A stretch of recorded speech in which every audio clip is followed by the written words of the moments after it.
Hey all, thank you for joining today. I am Taylor Jones. I lead our client success team here at MessageGears.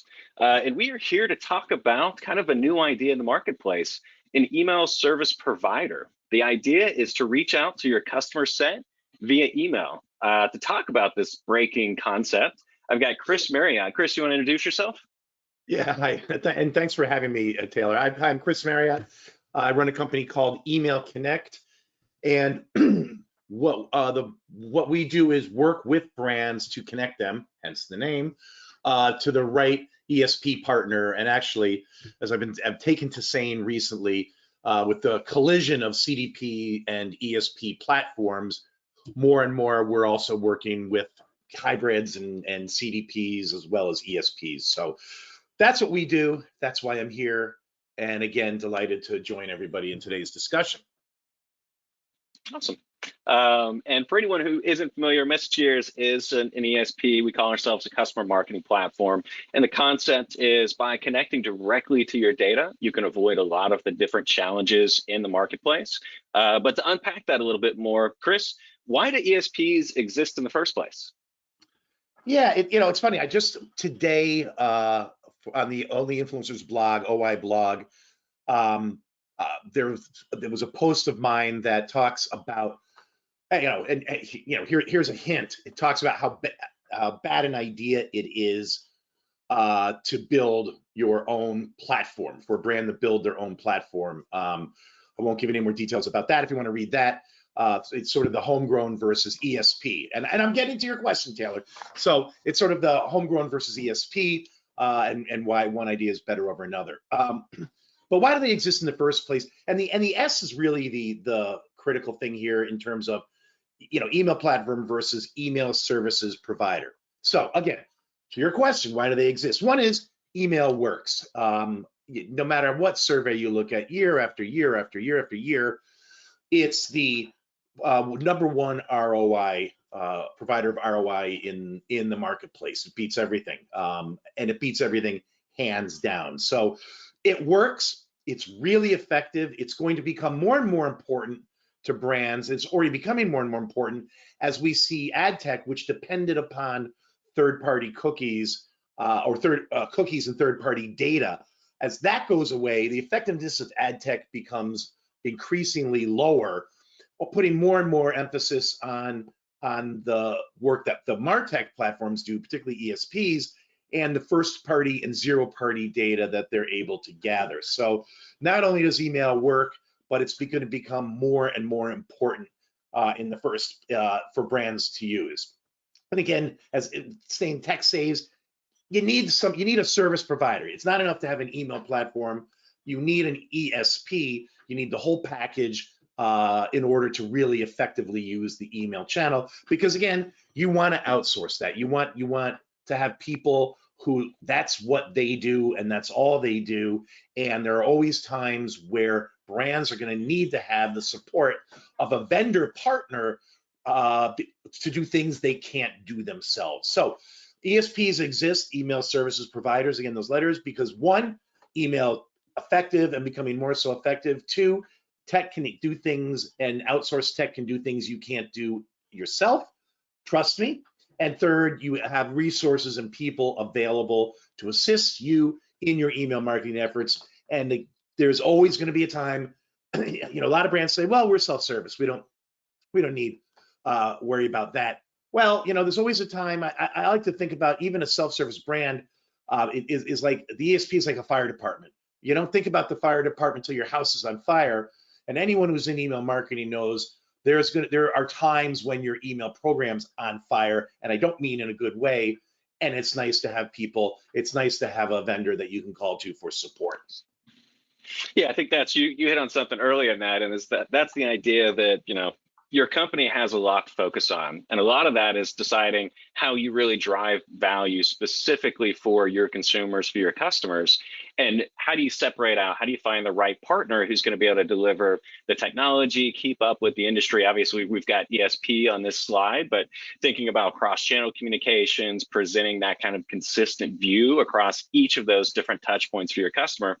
Our philosophy is focus on what you do different, what makes your brand unique, how do you deliver that best experience to that customer, and let the provider do the technology, outsource the experiences, and keep up with the industry, be that kind of expert partner who can guide you in what they're seeing. Chris, you hit on something very important earlier, and that's you're starting to see all the different first-party cookie consent pieces being, or sorry, third-party cookie data sets being eliminated. And so now that means more than ever, you need to be able to keep up with the changes in that marketplace.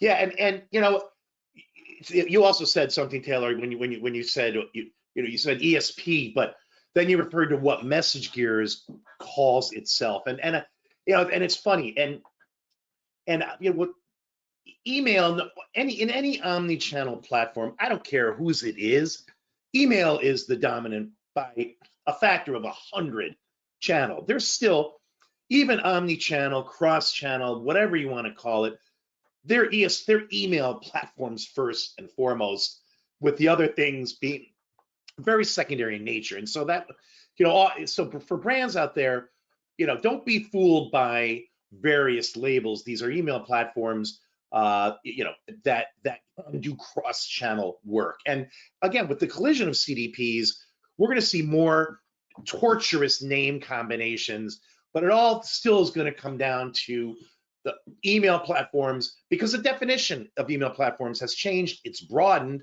and you know, you should expect as a brand that it be cross-channel, that it be automated, that it have automated and triggered capabilities, and as well as promotional campaigns. And more you're going to expect that it can help you gather zero-party and first-party data, either through a loyalty component or some other thing. And finally, that it begins to, and this isn't tomorrow, but it begins to have some of the characteristics that you would expect to find in a CDP around data aggregation and real-time data. So I think that's a great transition in this next slide, and that is thinking about what's out there in the marketplace. You see a lot of old technology. You see a lot of platforms that were really built a decade or longer ago, and they're just not designed for modern marketing experiences. Exactly to your point, Chris, we're going to have 1,000 new acronyms coming out over the next few years to support those pieces. And so as you think about how those integrate in, you know, they're just fundamentally built for a different era. They're kind of thinking back to the simplistic days of marketing, and a lot of things have been bolted on to the outside of that. But a lot of what we see out there is just not really up to date. It's not trying to keep up with the market. There's bells and whistles being added, but they're fundamentally approaching it in a much older kind of more dated manner. And a lot of it is trying to mix features and support and services across a large kind of market set. So looking at small mid-market providers, looking at not necessarily designed for today's kind of sophisticated enterprise clients, where you've got a million different programs, different touch points. You're working with millions upon millions of customers and trying to deliver a consistent experience across all of those different channels. And we see that as a challenge in what's out there today. That's the reason you see the rise of CDPs, reverse ETLs, all these different components where you're trying to fix a problem that shouldn't exist in the first place. And it's just because they were designed a long time ago. It's an antiquated architecture that really separates your marketing efforts from your view of the customer, and that slows down being able to deliver experiences and provides challenges in how you keep that up and make sure it's consistent across all of their different touch points. Chris, anything you would add to that? Yeah, you know, it's you know, my personal feeling is that there is a, you know, that again, the market is changing, and there are a lot of legacy platforms, and there's a lot of next gen platforms. And I'm not here to say one group is better than the other. I like to say that there is not a best ESP, but there's a best ESP for your organization. So there are a lot of options that brands have, more and more options, and that's a great thing. However, I will add to your point, Taylor, that a lot of brands today share that, you know, the feeling that that legacy platforms aren't built for them. So and what's that's leading to in the marketplace, what we're seeing is this the beginning of a changing of the guard. It's funny when I look at an RFP, an enterprise RFP, and who we invited going back 5-6 years ago, and which platforms were included in that. And then if I look at a similarly sized RFP that we've run in the past year, the lineup of ESPs has changed dramatically. And I will say one thing that MessageGears, interesting enough, your propensity to show up in RFPs these days, I'm sure you've seen it, is much greater than it was 5 or 6 years ago. And again, that's because of this changing of the guard and the brand's attitude, which is, I'm going to get more of the same from my current legacy vendor if I go to another legacy vendor. So their willingness to look at new next-gen platforms, of which MessageGears is one, from my perspective, has gone way up. And I think that's good for the market. I think it keeps the legacy platforms in a mode where they have to innovate or die, and it also gives brands greater choices in what platforms to look at. The downside of that, however, and there's always a downside, is that the differences between platforms are much greater with coming with this proliferation of new platforms is the fact that there are differences between them that oftentimes are much deeper than what brands recognize, and determining which are the right, do you want a schemaless database or relational database? Is it important that the ESP you have has its own MTAs, or do you care whether the ESP is using an MTA in the cloud? Do you want your ESP to have services, or to think of itself as a technology company that's just dropping the equipment off on your loading dock and saying, good luck with this stuff? These are all things that should matter a lot to brands when they're in the RFP process, but oftentimes are not. These differences are not recognized. So probably gave it a little bit longer answer than you were looking for, but there you have my thoughts on this. No, and I think you hit on something that's really interesting. Exactly like you said, the amount of RFPs we're participating in is certainly grown over time. But much more interesting, I'm going to go to the next slide for this one. I think the questions in those RFPs have changed. The way that you're looking at the problems and how you're trying to solve them. To your point, I think when you're looking at it a few years ago, it was kind of chose between a fixed set of offerings, and you knew they were going to be one and the same. This one might be slightly better at this one might be slightly better at this. I think what we've seen, especially in that RFP process, is a focus on a new problem set, just a new way of looking at who you should choose and why. And Chris, obviously I agree that everyone should have the right ESP for them. I'm probably a little more slanted towards why that's MessageGears than you are, but I appreciate that sentiment. And you have to. So yeah, and this is interesting because as I think about the RFPs and the choice between providers that you see, a lot of it, new things that have shown up in those RFP processes are data synchronization. Where does your data live? How do you get data in and out? And to your point, do you have to have structured relational data? Can you have more free-form components? A lot of that is really coming out of the challenge for modern marketers to keep that data up to date in real time so that you're delivering that consistent experience across all of those different channels. Your ESP, your marketing cloud provider are never going to cover all of the different customer touch points. So trying to keep those up to date in multiple different systems is not going to go away.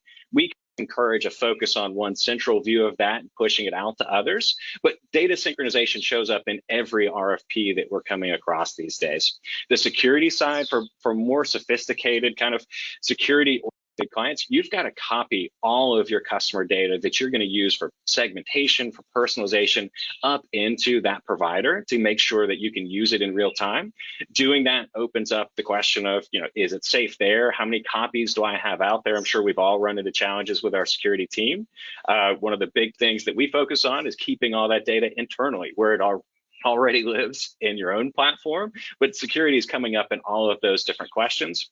And I've probably covered these a little bit too much already, but if you don't have that data up to date in your platform, you can't do the personalization that you want. You can't, unable to execute the campaigns that you want to deliver that message in a timely way.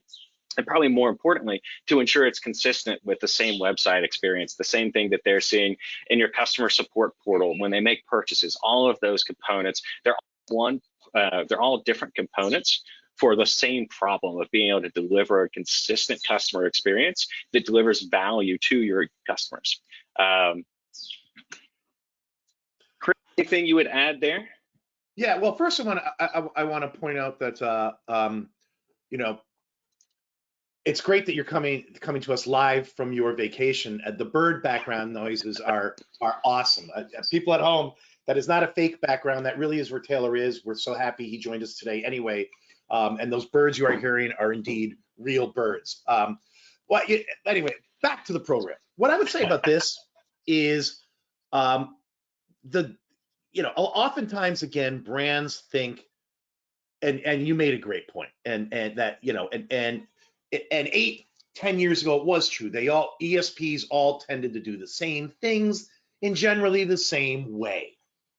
Now all ESPs, with some differentiation, tend to still do the same things, but the way they do it is oftentimes very, very different. How they do it, and the how, it can be very, very critical to your organization in a good way or a bad way. And that's why understanding and doing a thorough RFP process is so critically important to getting the best ESP for your company, not just the best ESP that everybody else is talking about, or the ESP that everyone else is talking about. No, that's a great point. So Chris, that's a great transition into. I know the slide's coming next. If there's so many out there, why don't you just switch to one? Yeah, inertia. Nobody likes RFPs except us, because that's our business. We like it.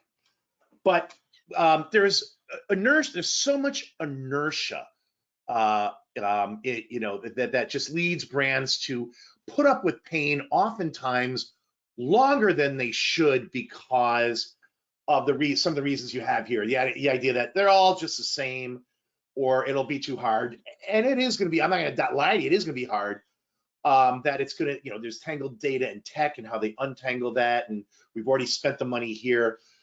But these are all just excuses. There are times that you have to RFP, no matter how painful the thought of doing that is, because in reality, if you do not have the best solution for your products and for your marketing strategy, there's a cost there. Forget the sunk cost. There's a opportunity cost of not being able to potentially sell as much and as often and as effectively to your audience, because you don't have the system to do it. And when you reach that point, oftentimes a brand will just say, we hate our vendor. Those are very RFP easy decisions. We hate them. We hate them. But it's not always that easy to. And again, when you really need to think and examine and say, could I be doing things better? And every RFP doesn't have to end in picking a new vendor. If you even have the thought that maybe you're not getting everything you should be, that's a reason enough to run an RFP, and as much as you hate them. Now, self-serving comment of the day, your life's much easier if you bring in outside resources to help manage that RFP, like us, or migrate to the new platform. You can take a lot of the pain out of it. You're not going to make it all go away, but you don't have to do it all yourself. There are people you can bring in to help you both in the vendor selection process. And I don't mean help you. I don't mean people to tell you who you should go to, because anybody who says they can tell you who you should go to is not a good partner. A good partner is someone who can help you and your team determine who's the best partner and best platform for you. But if you, again, bringing someone in that can help you do that and migrate takes a lot of the pain out of it. So it may make it easier to make that decision to go RFP. All right, self-serving comment of the day, over. So that's my cue into my self-serving section. I'm going to move quickly through this one. But I will say, the number one thing that we hear when we're going through these different challenges, especially for enterprise customers, when you're working with tens of millions of customers, you need to be able to deliver those personalized experiences at scale. The number one challenge is just figuring out how to eliminate data lags, syncs, inconsistencies between those. And our solution is just uniquely different in the way that we connect directly to your view of the customer.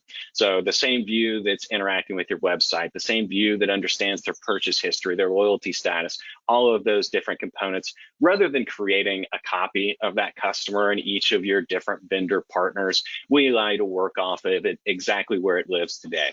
That allows you the most complete and up-to-date information about your customer that you can deliver.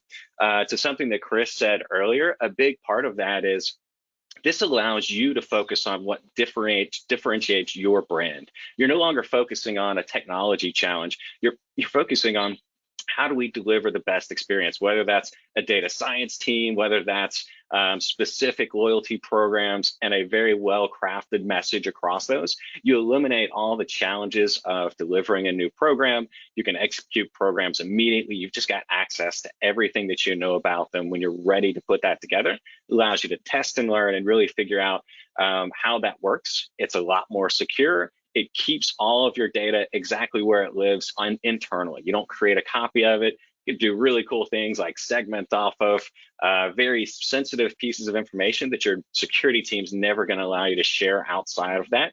It never leaves your firewall. It's all stays exactly with the rest of your customer data, but you can build campaigns off of it. You can personalize off of it and feel confident that it's secure where it lives.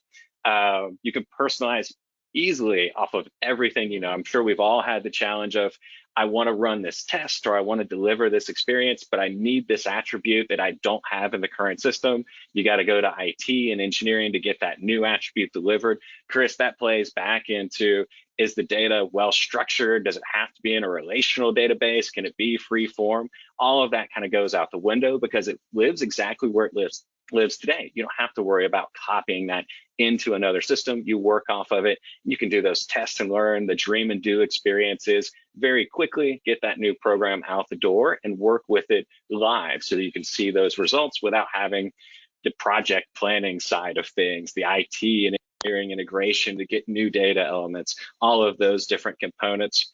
Just allows you to kind of focus on, what are the results you're seeing? Did that test perform successfully? If it did, let's expand it. Let's try something new. If it didn't, back to the drawing board, which you can iterate very quickly across those different experiences. So that's my pitch. With that, Chris, I'm going to go back to you and say, you know, for what you've heard from me, why doesn't everybody do that? Or what else have you seen in the market that's exciting to you? Well, you know, I will say that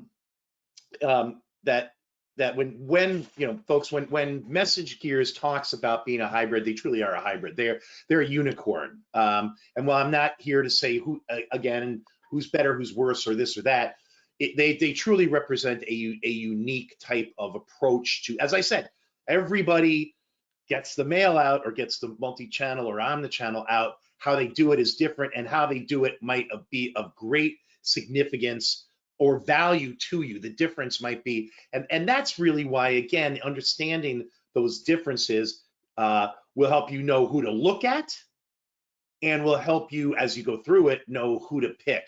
So it's extremely important to do that. But as I said earlier, you know, what you know, I'm seeing the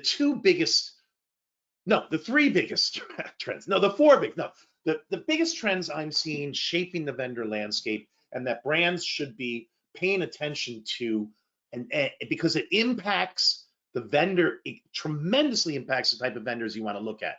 And one is the changing of the guard that I touched on earlier. This idea that there's a lot of next gen platforms that are coming up that are driving innovation, that are rethinking the way things have been done traditionally. That's not always better, but oftentimes it is better. So again, it's not as simplistic as just saying, I'm going to look at these guys and only these guys, or these guys and not those types of platforms. Keep your mind open. Keep your mind open until you get into the process. But there is a changing of the guard, and that's not a bad thing.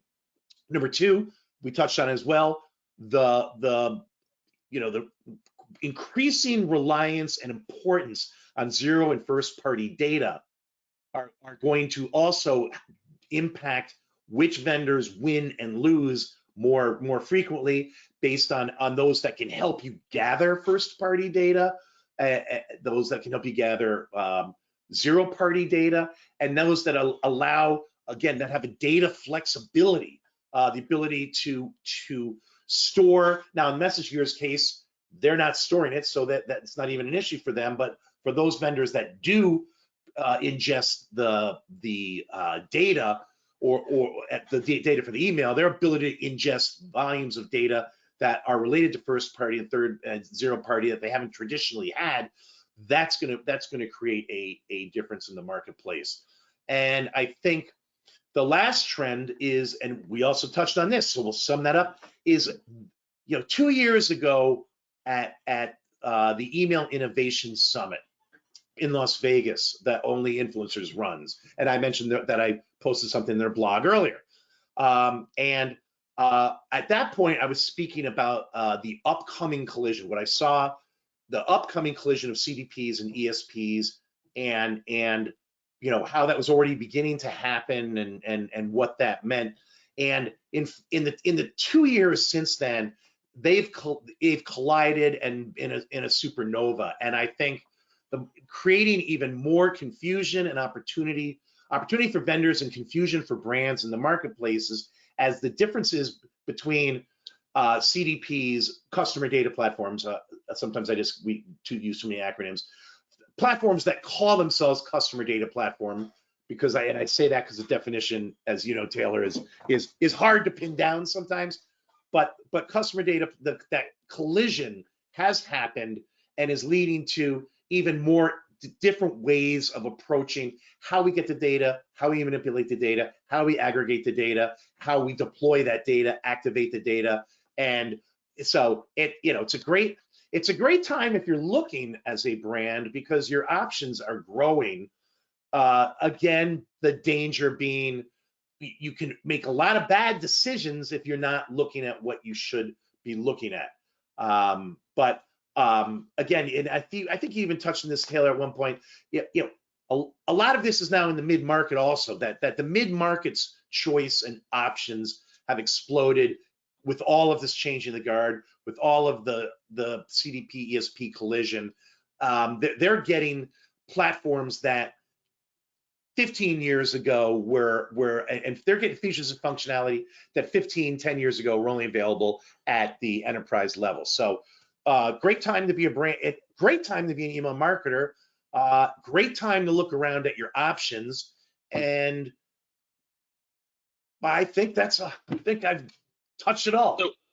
So Chris, I'll do a shameless plug for you in this process and say that I do think you touched on something that's very important when you think about the RFP processes that you're going through, to choose not only an ESP vendor, a marketing platform, your CDP vendor. Those inherently have to be part of the same process, or at least strongly considered across those.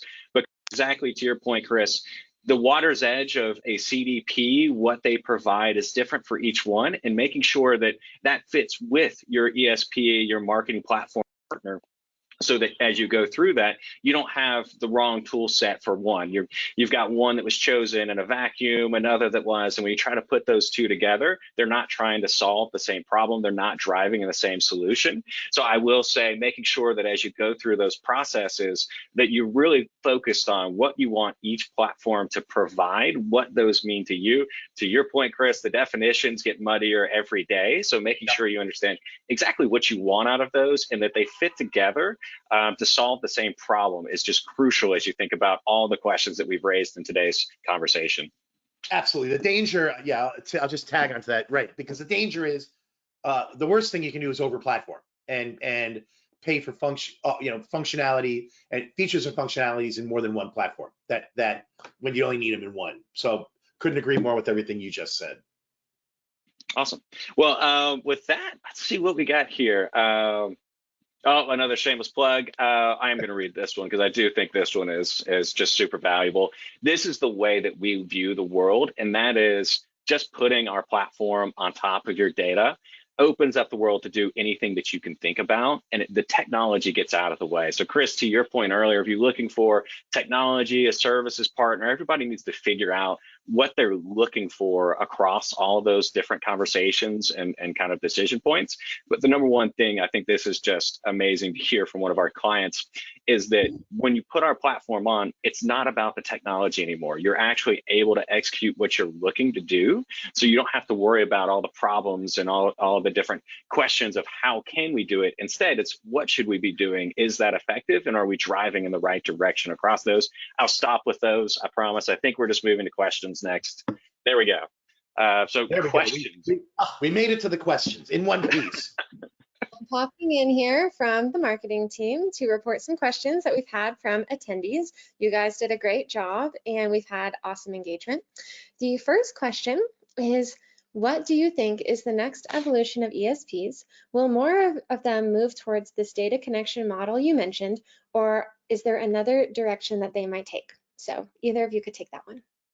So Chris, I'll take a quick stab at that one, because Okay. I think you're seeing it go in both directions. Obviously, we think philosophically that direct data connection into what you already have is a core component to be able to execute those well. But as you've talked about, you're seeing a lot of other modern evolutions into that, where you've got better ways to synchronize data. You can accept data in a lot of different formats that you historically couldn't. And that opens up the world to being able to put that data in a much easier and better managed platform. Personally, I obviously think that the best place for that data to live is where it lives in your organization today. It's always going to be the most up-to-date and most complete, but I think you're seeing a couple of different approaches to solve that. Would you agree? Yeah, I think I think we haven't yet reached the full fallout stage of the collision of ESPs and CDPs, but we're wrestling with, and I think, Taylor, you made great points. We're more and more wrestling with that, where the data is, what the data does, how it gets to that last mile in the message deployment. So I think, I can't predict where it's going. MessageGears could see competitors that take a look at the model and say that's the way to go, and we could have MessageGears, MessageGears no longer being a unicorn. So it'll be interesting, but I think it's going to take a few years as we see where things go after the. One thing I'd say is 70% of CDPs, 80% of CDPs will be called something else, out of business, bought or merged probably in the next 2 years. And ESPs, and let's simplify things, folks. Let's just continue to call it ESPs. Let's open our minds and say they can have increasing functionality, but we're still going to call them ESPs. That way we don't have to learn new vendors. New acronyms. So let ESPs, but the CDPs will be gone. Just like the CDPs killed the DMP star, ESPs are going to kill the CDP star. And for fans of 70s and 80s music, that's a cultural allusion to Radio Killed the Video Star by the Buggles. Thank you very much. I got it. I can tell you got it, because I saw you. I saw that look. Yeah, you're like, okay, that's a pretty cool cultural acknowledgement. So I will say, on top of that, I think it's interesting. Almost everything that we've talked about today has been about that data model. And I think as you think about the continued evolution of that, it's exactly to your point, Chris, of, well, why is my CDP separate from my ESP, whatever we want to call it, my actual activation and delivery arm of that process, that's building out the marketing programs. So you're going to continue to see those move together to provide that functionality, to either surface it to partners to do the last mile delivery. So it will be interesting, but I think the majority of our conversation today has been about data, the value of it, and why that's so important to all of these different processes. Danielle, did we answer that one? Any other questions? You did. What I'm hearing is MessageGears simplifies things, but that is my job to say so. So we have one more question, and then I just wanted to remind the viewers that our SDRs will be following up on all the other questions we were asked today, and we really appreciate your attendance. So the second question is, We're a large company with all sorts of data issues, but my CMO will never go for switching ESPs. Are there options for me to enhance performance without changing?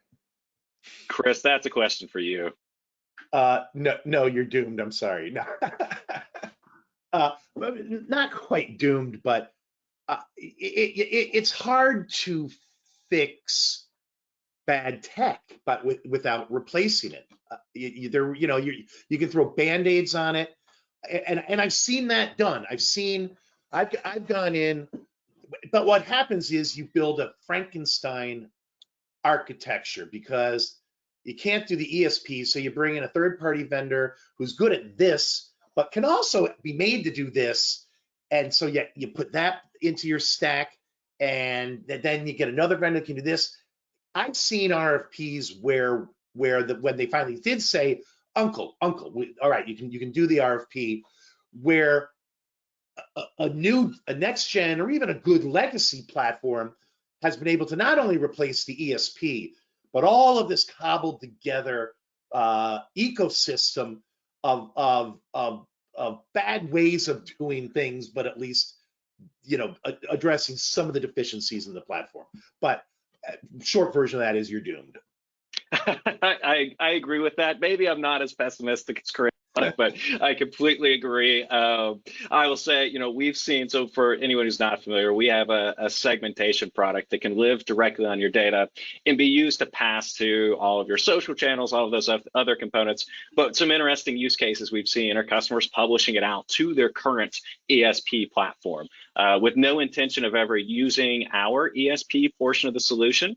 I agree with Chris wholeheartedly of whenever we've seen that tried, it's a very quick, you get it implemented, you start building a couple of programs in ours that are one-offs, and you very quickly kind of decide maybe we should just move everything over, exactly for the point that Chris raised, which is you're looking at just a Frankenstein solution as you start thinking about, can I get that piece over? Now, the nice thing is that becomes maybe an easier process because you get to try different components without having to go through that full migration and get the C-suite buy-in on what you're doing there. But I agree, the more you try to kind of cobble things together to put those different pieces out there, the less you're able to execute consistently across those, and you get all the challenges of working with multiple different partners in different spaces. So I agree with Chris. I'm not quite as pessimistic, but I agree. Maybe doomed in Europe. Maybe doomed. Chris, any closing thoughts before we turn them loose? No, I appreciate everybody showing up today. I think, I just want to thank MessageGears for inviting me to join in. As you can tell, this is the kind of stuff I love talking about, and I have a lot of respect for the MessageGears platform, or I wouldn't be here, and for the people. And so again, thanks for the opportunity to talk about the kind of stuff I love. Yeah, absolutely. And I'd say thank you to everybody for listening in. Thanks, Chris, for participating. And as Danielle mentioned earlier, if there are any questions from anyone we didn't get to, or if anybody has any other kind of questions, both Chris and I will be available. We'll have some people following up to reach out. So happy to help with anything we can. Thank you, guys. Great job. Thanks. Thanks, everyone, for tuning in.